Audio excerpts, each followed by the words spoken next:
Uh, we're back at Boyd's shop. It's been a week or two since we took a look at the C1 Corvette. It appears that, yeah, it appears we have some progress made. Boyd, what has been going on here? Well, I got the doors painted, as you can see. If you want to come around here, I'll set it up and you can see what it looks like painted. I stuck a couple of the side chrome pieces on it, just to show off the bling on it. That's what the doors look like. I'm real happy with the way they came out. There's no clear on this. This is just shine with paint. It's called one-step paint. I think he did an excellent job. Find no faults anywhere in it. And this is factory vet color. What's it called again? Ermine White. And this is for a 1960 C1 Corvette? Yes. Yeah. Yes. And the coves are going to be, those are the same color, obviously, so just the chrome pieces were put back on. Yeah, these are stainless steel. Yeah. I still have to take these off and buff them before I put them on permanently. I ordered new clips to hold them down in there just to make sure they stay tight, don't want them to fall off. Are those the original pieces? Yes, or? those original pieces. Yeah. From way back when. Mm-hmm. Stainless steel lasts forever. Yeah. Obviously, we don't have any of the door handles Don't or any have of that door stuff on handles it back on yet. it. Don't have any of the... Still working on that. Yeah, right. But it's coming along, and like I said, the other one looks just as good, and it's... Painter has the trunk and the vent for the front and the gas cap lid right now. Yeah, so basically all of the stuff you can pull off the car. Right, all That's the basically the stuff parts that's will be getting off, painted. and then Yeah. we'll take the body and paint it and assemble the whole thing. How long do you think it's going to take to get basically the hood and all that other stuff done? I hope to have the body over to him early May. He's probably going to take another rest of the month for him to get the other parts painted. Yeah. And then the body itself will take, how long do you think that'll take to paint? I think he'll probably have it 3 weeks. Yeah. And again, this is no clear coat on this. This is a one-stage jobber. Just as they did it back then. In the day. Yeah. Right. So the advantage of that is, I know people are probably watching saying, why aren't you clear coating it? But if you've got some issues with it where you get some rock chips or whatever. Rock chips, scratches, whatever, he can spot this in with no problem and not have to do the whole door. If I get a chip right here, he can fix right here, and he doesn't have to take the whole door and sand it all down and redo the whole door. Yeah, and I ran into that exact problem when in one of my other videos that you guys have seen, where I got those pieces, those spots fixed on my right rear quarter panel on the M3, and then the front bumper when I got it. Those rock chips, they basically had to do the whole panel over and take glass out, and it was just a huge pain in the ass to do. You hate to drive it. You're afraid to drive it if you know it's going to be that much trouble to get it fixed. Right. And I wanted to be able to drive it and not have to worry about it. And I think probably the advantage too of white is when you do get some rock chips and stuff and you fix it, it's probably going to be easier to fix them or less noticeable, even if there is a problem. Where if it's a metallic color or something, you see every imperfection. And black waves to you all the time. Oh yeah. Black is very unforgiving. Yeah. Okay, what else is going on here with the chassis? You got stuff? Well, we went from a generator to an alternator. We'll be putting out 100 watts of power. I want to put new headlights and taillights in it. So this is the new generator. We had to get the brackets. It's got headers on it now. The old exhaust manifolds had the bracket to bolt the generator to. The alternator, I had to fabricate a bracket for the alternator to sit on so I could have adjustment. Nothing's easy when you're fabricating, but we got that on. Also, this chassis came with power steerings, and Corvette didn't put power steering on until 63, so I got 63 Corvette power steering components, the pump and the bracket down here, and bolted it on, but we still had to do some fabricating. But now we're all done. I got to get a belt that fits right, and then I'll put the hoses on it, and I'll have a 1960 Corvette with power steering. Yeah. So alternator versus generator, just for those watching, what's the difference between the two? Why is the alternator better on this car? I mean, obviously it's newer tech, I'm sure. Right, and more output. Yeah. And output steady. A lot of generators, old cars, you can watch the headlights go bright and dim and bright and dim as you raise the RPM. With this, it'll be constant. And is this putting an alternator on here, is it pretty much just a straightaway swap from where the generator would have been? It'll be one wire hookup that's got an internal regulator on it. The generator had a 3-post regulator that sat down that it was simple but complicated. And if everything works, it's great. If everything doesn't work, it's a pain to figure out that's what went bad when we went to Mississippi. Yeah. The fields of the generator went out and nobody has one. I can go about anywhere and pick up an alternator and stick one in 10 minutes and be back on the road. Now, in 1960, was Chevy still, were they on 6-volt or 12-volt? 12-volt and 60. Really? Yes, yes. So they were kind of ahead of their time a little bit for that, because I know a lot of the early Porsches and stuff were they were running 6-volt stuff for forever, it seemed like. Right. Germany didn't change until what? Mid-60s anyway. Yeah.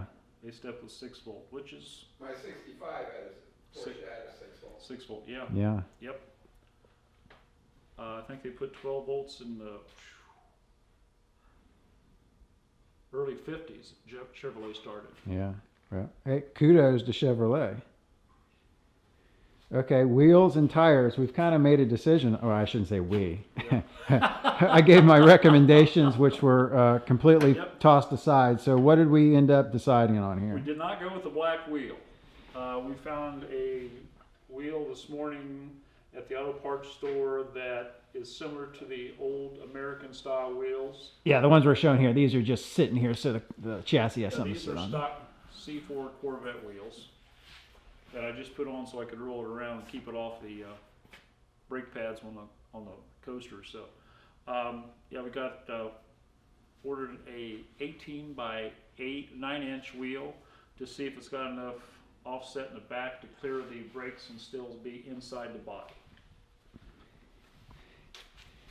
Yeah, Boyd's got to figure out exactly what right offsets he needs for this chassis, and so when they stick out in the body, they don't want to stick out too far, they don't want to stick in too far, you just want to get them just right. So he's elected basically, you got one wheel coming in and you're going to figure out if that fits right, and then Right.